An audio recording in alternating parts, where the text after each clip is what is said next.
Hi, எப்படி இருக்கீங்க?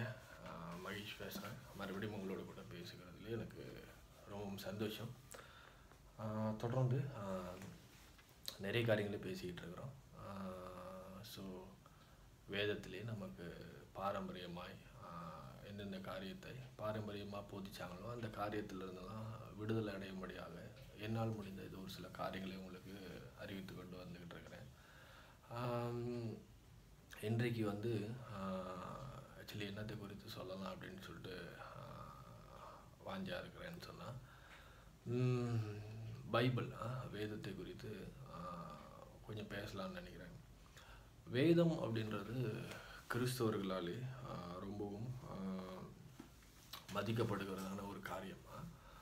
கிறிஸ்தவர்கள் ஒட்டுமொத்தமாய் வேதாகமத்தை ரொம்பவும் மதிக்கிறாங்க.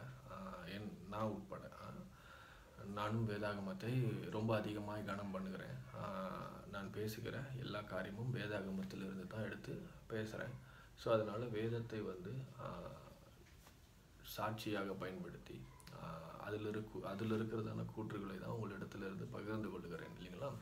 ஸோ வேதத்தை எல்லோரும் மதிக்கிறோம், நானும் அதே மாதிரி போல் மதிக்கிறேன். ஆனால் இதில் ஒரு மாறுபட்ட கருத்து எனக்கு ஒரு விஷயம் இருக்குது. அப்படின்னா என்ன அப்படின்னு சொன்னால், வேதத்தை வந்து நாம் எப்படி வாசிக்கணுமோ அப்படி நம்ம வாசிக்காமல் நமக்கு எப்படியாய் சொல்லிக் கொடுக்கப்பட்டதோ நாம் அப்படியா இன்றைக்கு வேதத்தை வாசிக்கிறதுனாலே நிறைய குழப்பங்கள் வந்திருக்கு அப்படின்னு சொல்லிட்டு நான் நினைக்கிறேன். புதிய உடன்படிக்கை என்பது ஜீவனுக்குரிய காரியமாக இருக்கிறது அப்படின்றத நாம் எந்த அளவுக்கு உணர்ந்திருக்கிறோம் அப்படின்னு எனக்கு தெரியல. புதிய உடன்படிக்கை என்பது ஆவிக்குரியது அப்படின்னு நம்ம எல்லாரும் சொல்லுவோம். இது நம்ம எல்லாருக்கும் தெரியும். ஆனால் அது எந்த அளவுக்கு நம்மளுடைய வாழ்க்கையில் நம்ம அப்ளை பண்ணுறோம், அது நமக்கு புரியுதா, அந்த அந்த ஆவிக்குரியது அப்படின்றது நமக்கு புரியுதா, விளங்குதா அப்படின்னு நமக்கு தெரியல. ஸோ அதை கொஞ்சம் கிளாரிஃபை பண்ணலாம் அப்படின்னு சொல்லிட்டு தான் நான் நினைக்கிறேன். ஸோ பழைய உடன்படிக்கை என்பது எழுத்துக்குரியதாக இருக்கிறது, புதிய உடன்படிக்கை என்பது ஆவிக்குரியதாக இருக்கிறது. அப்போ பழைய உடன்படிக்கை எழுத்துக்குரியதாக இருக்கிறது அப்படின்னா என்ன, புதிய உடன்படிக்கை ஆவிக்குரியதாக இருக்கிறது அப்படின்னா என்ன?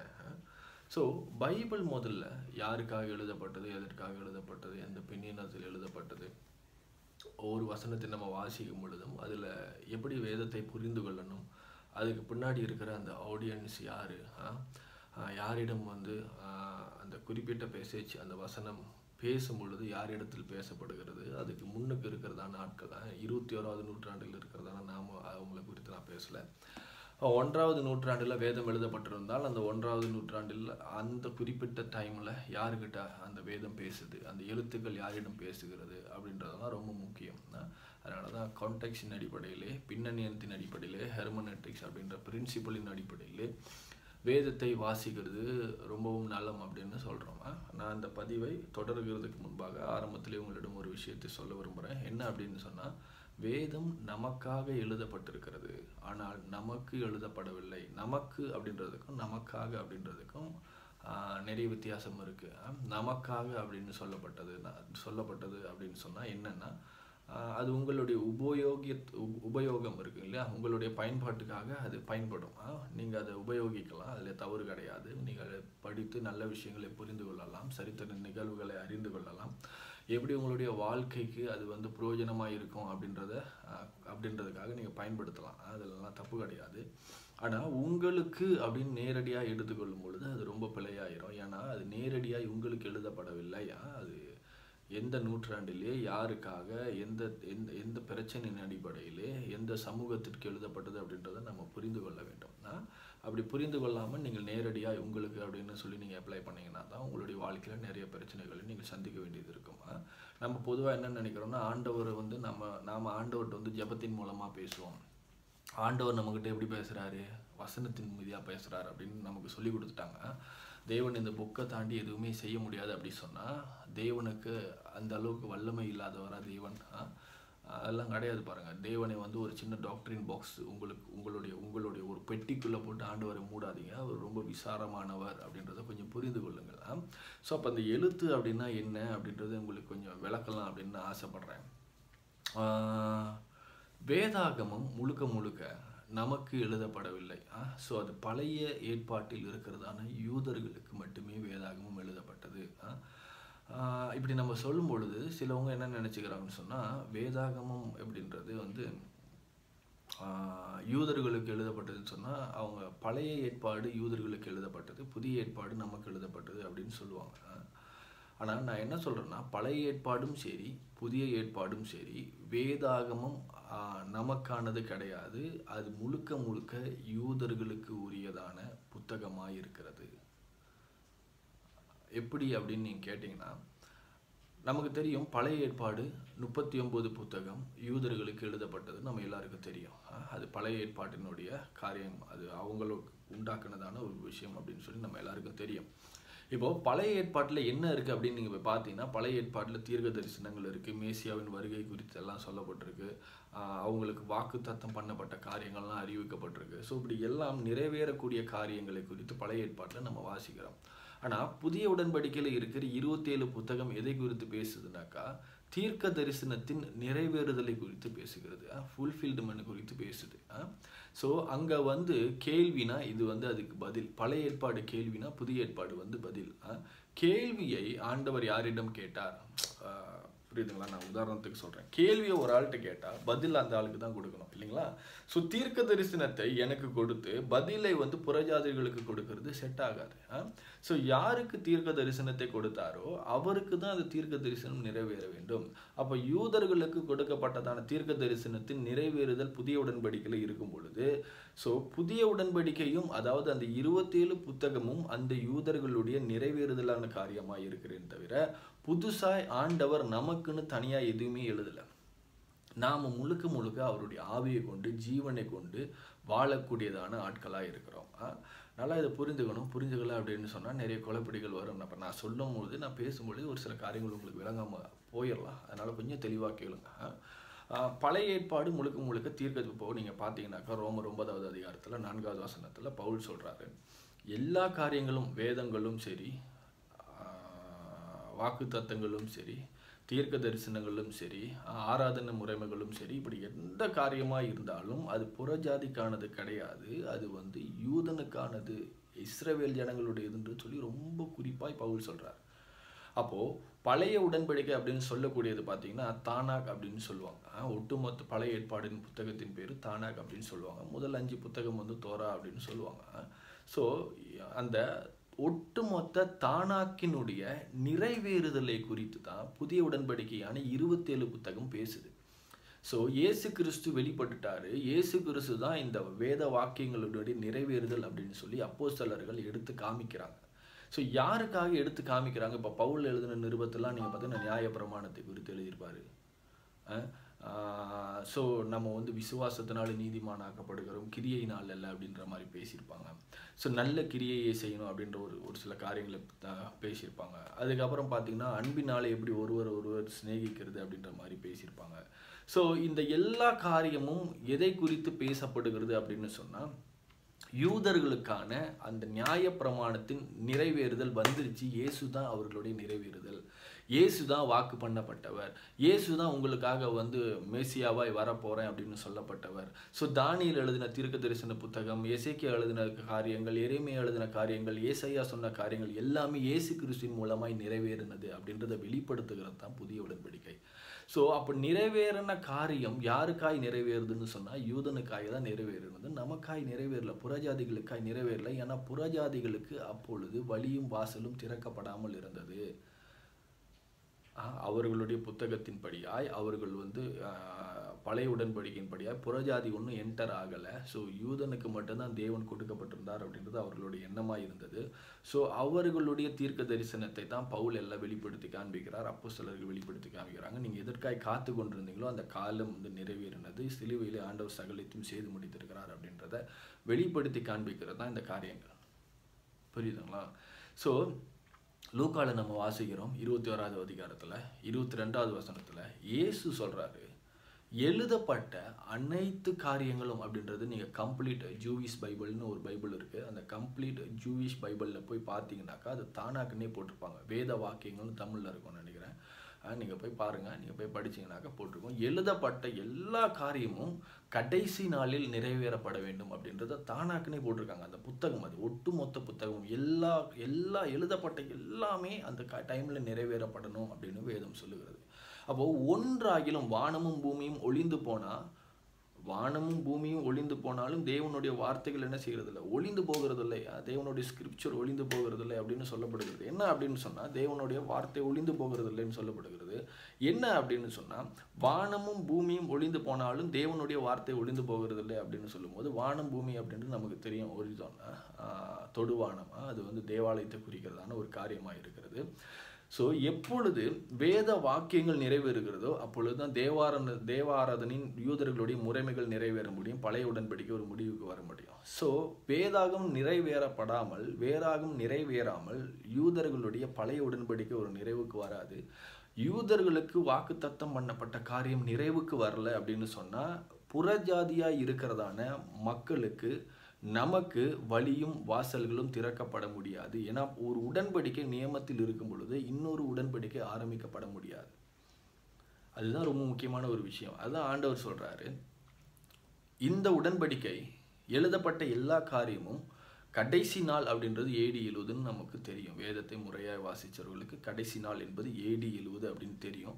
ஸோ AD 70 தேவனுடைய வருகை எப்பொழுது வருகிறதோ அப்பொழுது இரண்டாவது வருகைன்னு சொல்லப்படுகிறதான காரியம் எப்போ நடக்குதோ அப்போ தேவாலயம் இடிக்கப்படும். தேவாலயம் இடிக்கப்படும் பொழுது ஒட்டுமொத்த தேவாலயங்களும் நின்று போகும். பழைய உடன்படிக்கை ஒரு முடிவுக்கு வரும். இதெல்லாம் முடிவுக்கு வரும் பொழுது புதியதும் ஜீவனுமான ஒரு விசாலமான நித்திய ஜீவனை கொண்டதான ஒரு உடன்படிக்கை ஆண்டவர் ஸ்டார்ட் பண்ணுறார். அதுதான் புதிய உடன்படிக்கை. ஸோ புதிய உடன்படிக்கை என்பது சிலுவையில் வந்து அமலுக்கு வந்ததுன்னு நம்ம நினைக்கிறோம். புதிய உடன்படிக்கை சிலுவையில் அமலுக்கு வரல. புதிய உடன்படிக்கை ஆண்டவர் சிலுவையில் உண்டு பண்ண போதிலும் அது அமலுக்கு வராமல் இருந்தது. ஏன்னா பழைய உடன்படிக்கை ஒன்று நிறைவேறாமல் இருந்தது. எபிரேயர் 8:13 நீங்கள் வாசிச்சிங்கன்னு சொன்னால், முந்தினவைகள் ஒளிந்து போக காலம் சமீபமாக இருக்கிறது அப்படின்னு சொல்லப்படுகிறது. காலம் முந்தினவது ஒளிந்து போனதுன்னு சொல்லப்படலை. புதிய உடன்படிக்கை ஸ்தாபிக்கப்பட்ட பொழுதும் பழைய உடன்படிக்கை ஒன்று ஒளிந்து போல, முந்தினது ஒளிந்து போல. ஸோ காலம் சமீபமாக இருக்கிறது அப்படின்னு சொல்லப்பட்டதான அந்த விஷயம் என்னன்னா, இரண்டாவது வருகையில் இயேசு கிறிஸ்து வரும் பொழுது முற்றிலுமாக பழைய உடன்படிக்கை ஒரு முடிவுக்கு வரும். பழைய உடன்படிக்கை ஒரு முடிவுக்கு வரும் பொழுது புதிய உடன்படிக்கை அமலுக்கு வரும். ஸோ புதிய உடன்படிக்கை அமலுக்கு வரும் பொழுது வாக்கியங்களை கொண்டு நம்ம தேவனை ஆராதிப்பது கிடையாது, புத்தகத்தை கொண்டு நம்ம தேவனை ஆராதிப்பது கிடையாது, ஜீவனை கொண்டு, ஆவியை கொண்டு, இயேசுவை கொண்டு, இயேசுவின் பார்வையிலே நம்ம தேவனை ஆராதிக்கிறோம். புரியுதுங்களா? வெளிப்படுத்தின விசேஷத்தில் வாசிக்கிறோம் 21வது அதிகாரத்தில் 4வது வசனத்தில் 2வது பகுதியில் கடைசியில் பார்த்தீங்கன்னாக்கா, பழையவைகள் வந்து ஒளிந்து போனது அப்படின்ற மாதிரி போடப்பட்டிருக்கும். முந்தினவைகள் ஒளிந்து போகும் அப்படின்ற மாதிரி ஒளிந்து போனது அப்படின்ற மாதிரி போடப்பட்டிருக்கும். என்ன அப்படின்னு சொன்னால், அந்த முந்தினது அப்படின்னு சொன்னால் பழைய உடன்படிக்கை ஒளிந்து போனது, அதனால துக்கம் இல்லை, துயரம் இல்லை, கண்ணீர் இல்லை, வேதனை இல்லை, மரணம் இல்லை அப்படின்னு வருது. ஸோ பழைய உடன்படிக்கை என்றைக்கு ஒளிந்து போகிறதோ அப்பொழுது நமக்கும் தேவனுக்கும் இருந்ததான அந்த ஆவிக்குரிய மரணம் அப்படின்னு ஆதாமின் நிமித்தமாய் வந்ததான எல்லா காரியமும் ஒரு முடிவுக்கு வந்து இனி நம்மளுடைய தலையிலே நுகம் இருக்காது. ஸோ அதெல்லாம் யூதர்களுக்கு சொல்லப்பட்டது. ஒரு அழுத்தம் இருக்காது, நம் தேவனை வந்து சந்தோஷமாக ஆராதிக்கக்கூடிய ஒரு காலம் வருகிறது அப்படின்றது தான் சொல்லப்படுகிறது வெளிப்படுத்தின விசேஷம் 21வது அதிகாரத்தில். ஸோ இந்த பழைய காரியங்கள், பழைய ஆர்டர் ஒரு முடிவுக்கு வரும் பொழுது ஜீவன் உள்ள ஆவிக்குரிய ஒரு காரியம் தொடங்க ஆரம்பிக்கிறது. ஸோ இன்றைக்கு நம்ம வேதாகமத்தை படிக்கும் பொழுது வேதாகமத்தை கொண்டு நம்ம கிறிஸ்துவ வாழ்க்கை இன்னைக்கு நம்ம வாழவே கூடாது. ஏன்னா நீங்கள் வேதாகமம் எப்பொழுது ஒரு முடிவுக்கு வந்ததோ, இது வந்து ஒரு முடிவுக்கு வந்தது. வேதாகமம் ஒரு முடிவுக்கு எப்பொழுது வந்ததோ அப்பொழுதே, எழுத்து முடிவுக்கு எப்பொழுது வந்ததோ அப்பொழுதே பைபிள் முடிவுக்கு வந்தது, பழைய உடன்படிக்கை முடிவுக்கு வந்தது. இந்த பைபிள் கம்ப்ளீட் ஆனது என்னத்தை சொல்லுதுன்னு சொன்னால், பழைய உடன்படிக்கை முடிவுக்கு வந்ததை சொல்லுகிறது. ஆமென். ஸோ பழைய உடன்படிக்கை முடிவுக்கு வராமல் புதிய உடன்படிக்கை ஆரம்பிக்கப்பட முடியாது. இயேசு மறுபடியும் வந்தால் தான் ஒட்டுமொத்த உலகத்திற்குமே ஒரு விடியல் உண்டாக முடியும். அதனால தான் சொன்னார், நான் போயிட்டு மறுபடியும் திரும்ப வருவேன் அப்படின்னு இயேசு சொன்னார். ஆமென். ஸோ நல்லா புரிஞ்சுக்கணும், இயேசு வந்து மறுபடியும் 2வது வருகையில் வரும் பொழுது தேவன் என்ன செஞ்சார்னா, 21:3 நீங்கள் வாசிக்கும் பொழுது மனிதனோடு கூட தங்கினார் அப்படின்னு சொல்லப்பட்டிருக்கும். பழைய உடன்படிக்கையில் ஒரு ஆலயத்தில் அவருடைய பிரசன்னம் இருந்தது. ஆனால் ஆண்டவர் மறுபடியும் வந்த பொழுது ஒட்டுமொத்த உலகத்துக்குள்ளேயும் ஆண்டவர் தங்கியிருக்கிறார். எல்லா மனிதருக்குள்ளேயும் தேவன் தங்கியிருக்கிறார். ஸோ தேவன் இன்னைக்கு நமக்குள்ள தங்கியிருக்கிறது நிமித்தமாக நாம் அவரை கொண்டு அவருடைய பார்வையிலேயே இயேசுவினுடைய பார்வையிலே நம்ம பிதாவை அறிந்து கொள்ள முடியும். இன்றைக்கு நம்ம வேதத்தில் எப்படி வாழணும், எப்படி வாழக்கூடாது அப்படின்னு சொல்லி புத்தகத்தை திருப்பி திருப்பி படித்து இது செய்கிறது சரியா, அது செய்கிறது தப்பா அப்படின்னு சொல்லி நம்ம வாழ்ந்து கொண்டு இருந்தோம்னு சொன்னால் தவறாய் நம்மளுடைய கிறிஸ்துவ வாழ்க்கையை கொண்டு போயிட்டு இருக்கோம்னு அர்த்தம். ஸோ நாமும் இதை ஒரு கைடன்ஸுக்காக பயன்படுத்தலாம். ஆனால் நான் செய்கிறது சரியா தப்பா, நான் நியாயமாக செய்கிறனா இல்லையா அப்படின்றதுக்காக இந்த புத்தகத்தை பயன்படுத்தணுமா, ரொம்ப தப்பு. ஏன்னா நமக்கு புதிய உடன்படிக்கையில் எந்த விதமான கட்டளையும் தேவன் கொடுக்க கிடையாது. கட்டளைகள் எல்லாமே எழுத்துக்களாக இந்த வேதத்தில் இருந்த அனைத்து காரியமும் யூதர்களுக்கு இருந்தது, பழைய உடன்படிக்கையின் மக்களுக்கு இருந்தது, 1வது நூற்றாண்டின் சபைக்கு இருந்தது. இன்றைக்கு நம்ம முற்றிலுமாய் இலவசமாய் தேவனுடைய அன்புக்குள்ளே வாழ்ந்து கொண்டிருக்கிறோம். வேதம் நம்மையும் தேவனும் பிரிக்க முடியாது. எல்லா மதத்துக்கும் புத்தகம் இருக்குது. ஹோலி புத்தகம் எல்லா மதத்துக்குமே இருக்குது. ஆனால் யூத மதத்துக்கும் இருந்தது. ஆனால் இப்பொழுதோ நாம் தேவனுக்குள்ளாய், தேவன் நமக்குள்ளாய் வாழ்ந்து கொண்டிருக்கிறதான இந்த காலகட்டத்திலே, இந்த நித்திய உடன்படிக்கையிலே, இந்த நித்திய ஜீவனுக்குள்ளாய் நிச்சயமாக எந்த விதமான புத்தகமும் இல்லை. நமக்கும் தேவனுக்கும் நடுவாய் இருக்கிற ஒரே ஒரு காரியம் இயேசு மட்டும்தான். இயேசு நம்மளுடைய மத்தியஸ்தராக இருக்கிறார். நம் தேவனை எப்படி பார்க்கணும் அப்படின்றதுக்கு இயேசுவை கொண்டு நம்மளுடைய கிறிஸ்துவ வாழ்க்கையை நம்ம வாழணுமே தவிர புத்தகத்தை கொண்டு நம்ம வாழுகிறது கிடையாது. ஆமென். ஸோ இவ்வளவு நாள் இதை தவறாக பயன்படுத்தி கொண்டு இருந்தீங்கன்னாக்கா சரியாய் பயன்படுத்த ஆரம்பிங்க. ஒரு சில டைம் நான் சொன்னது புரியாமல் கூட இருக்கலாம். வாட்டி நீங்கள் இந்த வீடியோ பார்க்குறதுனாலே உங்களுக்கு கஷ்டமாக கூட இருக்கலாம். என்ன அப்படி சொல்கிறாரு அப்படின்னு சொல்லிட்டு. புத்தகம் முடிந்து போனது உண்மை. ஸோ இன்றைக்கி நானும் இந்த பைபிள் வச்சு தான் பிரசங்கம் பண்ணுறேன். புத்தகம் முடிஞ்சு போயிடுச்சு அப்படின்னு சொல்கிறதுனால உங்களை வீச சொல்லலை. புத்தகத்தை படிக்கிறது ரொம்ப நல்லது, வேதத்தை படிக்கிறது ரொம்ப நல்லது.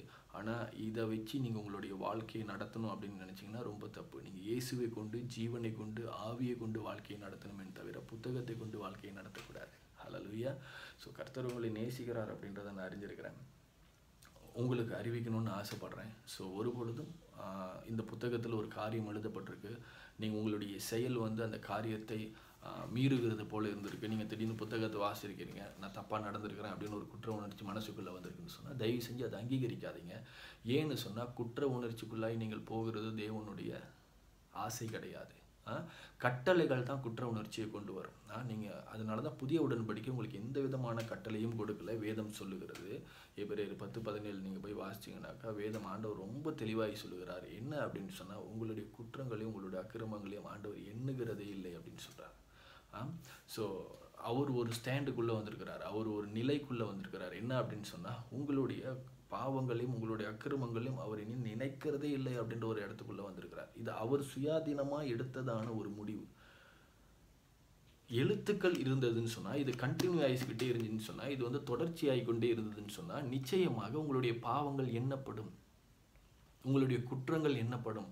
ஆனால் வேதத்துக்கு ஒரு முடிவு வந்திருக்கிறது அப்படின்னு ஆண்டவர் சொல்லுகிறதுனோட நோக்கம் என்ன அப்படின்னு சொன்னால், வானமும் பூமியும் ஒளிந்து போனாலும் என்னுடைய வார்த்தை ஒரு பொழுதும் ஒளிந்து போகாதுன்னு சொல்கிறார். ஆனால் வானமும் பூமியும் ஒளிந்து போனது எப்பொழுது? AD 70 ஆலயம் பழைய உடன்படிக்கை ஒரு முடிவுக்கு வந்தது. பழைய உடன்படிக்கை ஒரு முடிவுக்கு வந்ததுனாலே தேவன் சொன்ன எல்லா காரியமும் நிறைவேறினது. ஆமென். புரியுதுங்களா? ஸோ ஒட்டுமொத்த வேதாகமும் ஒரு நிறைவுக்குள்ளாய் வந்திருக்கிறது. நீங்கள் இனி எழுத்துக்களினாலே நீங்கள் வாழுகிறது கிடையாது, நீங்கள் நடத்தப்படுகிறது கிடையாது. நீங்கள் இயேசுவின் நிமித்தமாய் நடத்தப்படுகிறீர்கள். ஹல்லேலூயா. வரக்கூடிய காலகட்டத்தில் இன்னும் இதை கொஞ்சம் தெளிவாக பேச முடிஞ்சால் இன்னும் தெளிவாக பேச ட்ரை பண்ணுறேன். So thank you. God bless you. Bye.